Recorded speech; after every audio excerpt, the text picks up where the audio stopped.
Hello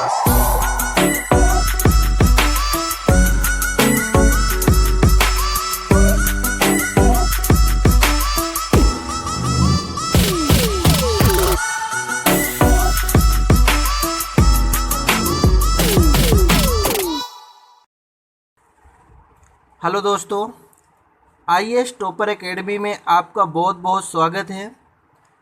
आज हम देखेंगे अगला लेक्चर राष्ट्रीय महिला आयोग।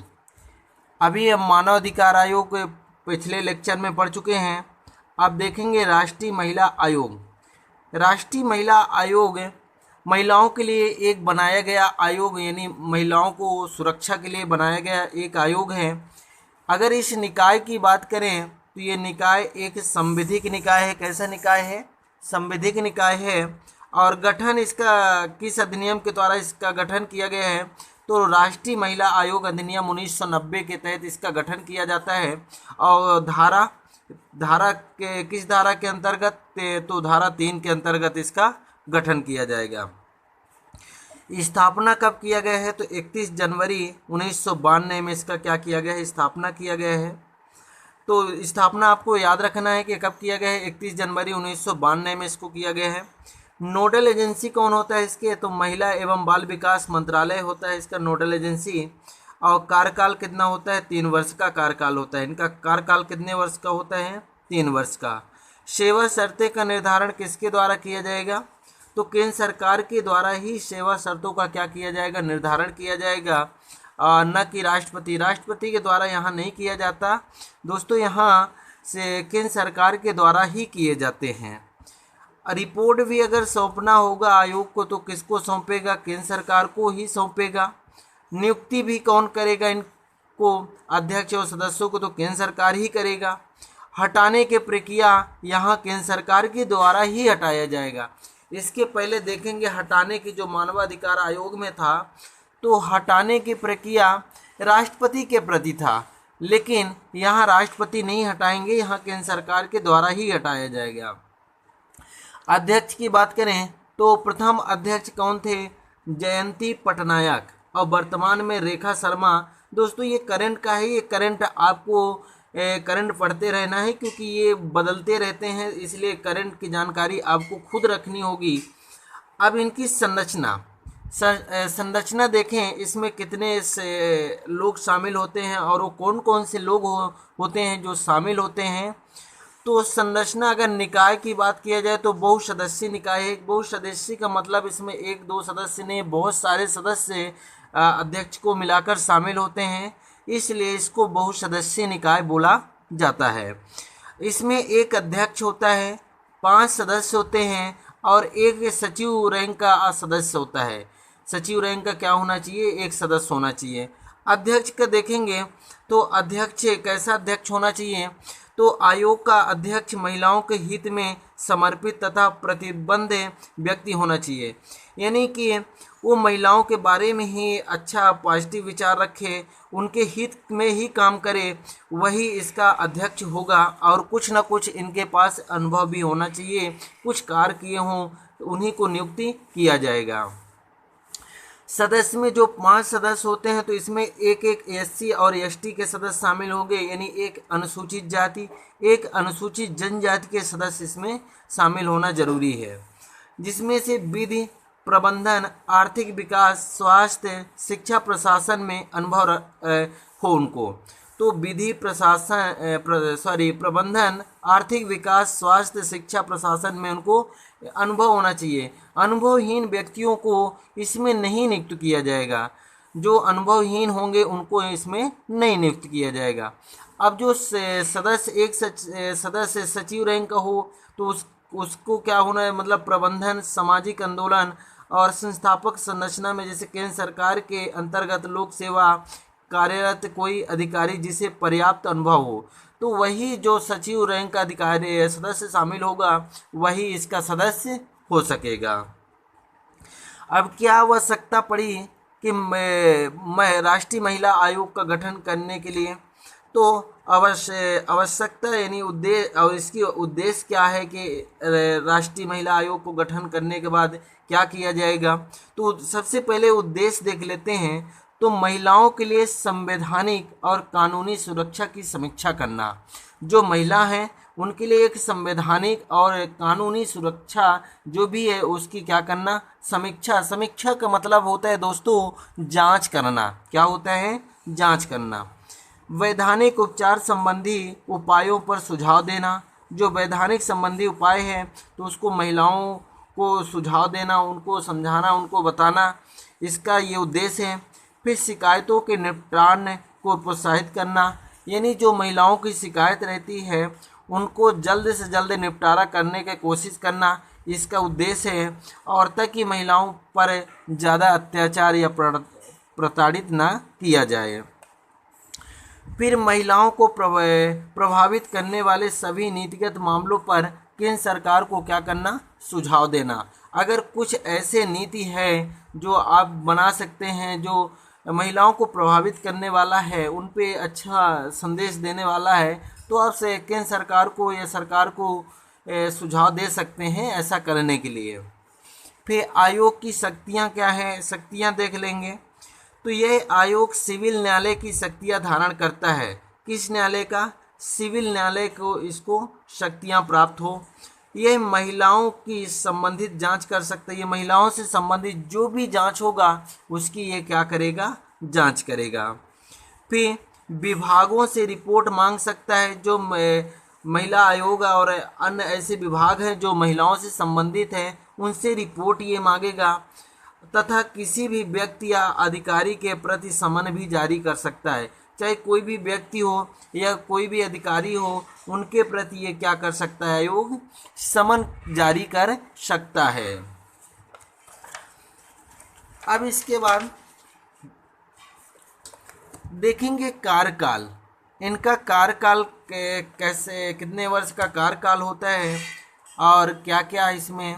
तो दोस्तों कार्यकाल अगर देखें, कार्यकाल को पदावधि भी बोला जाता है। तो कार्यकाल इनका 3 वर्ष का होता है। कितने वर्ष का होता है, 3 वर्ष का होता है।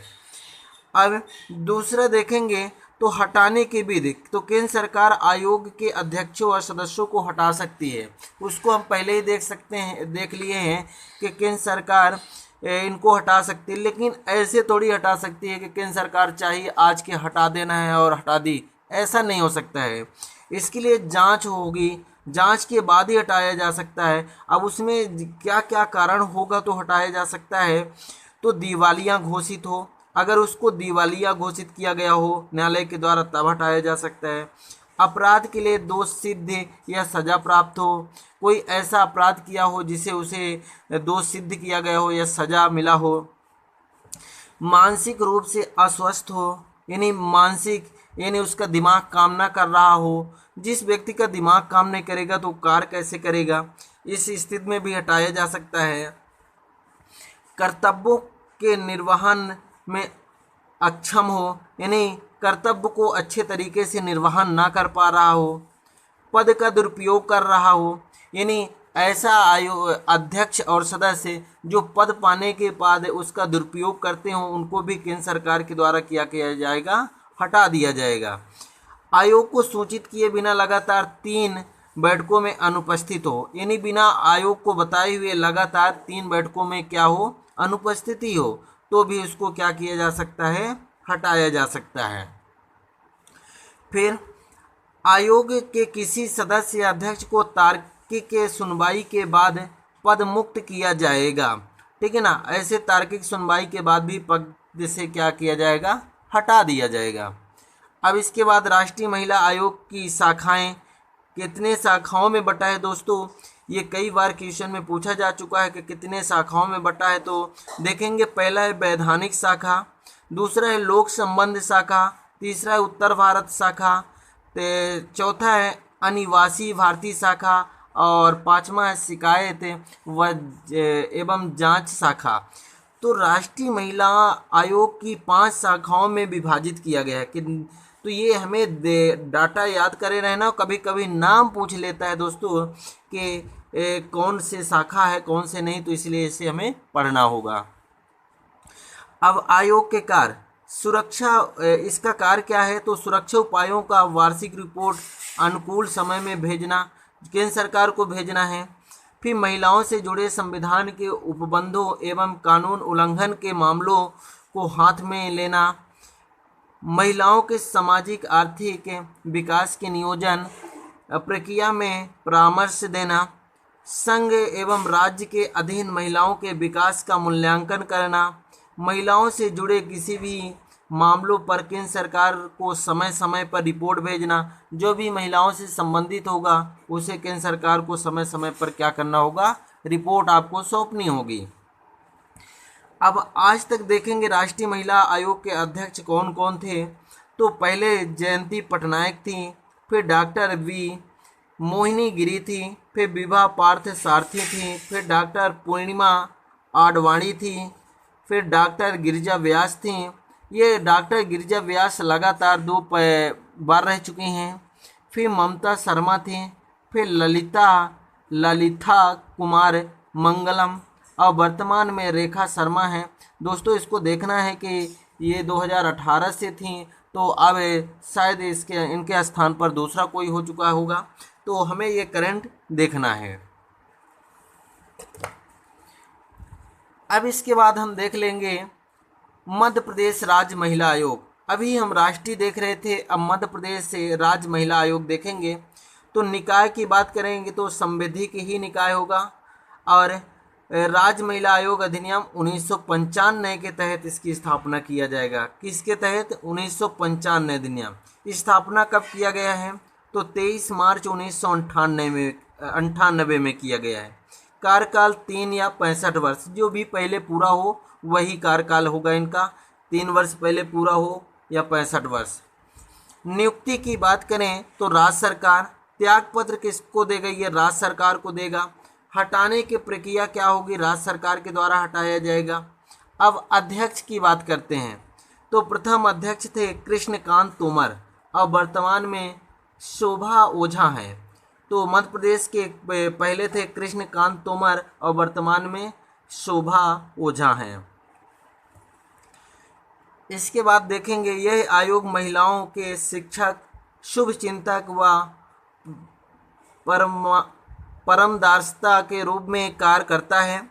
यह आयोग 7 सदस्यीय निकाय, कितने सदस्यीय निकाय है? 7, जिसमें से 6 अशासकीय होंगे और 1 शासकीय होगा।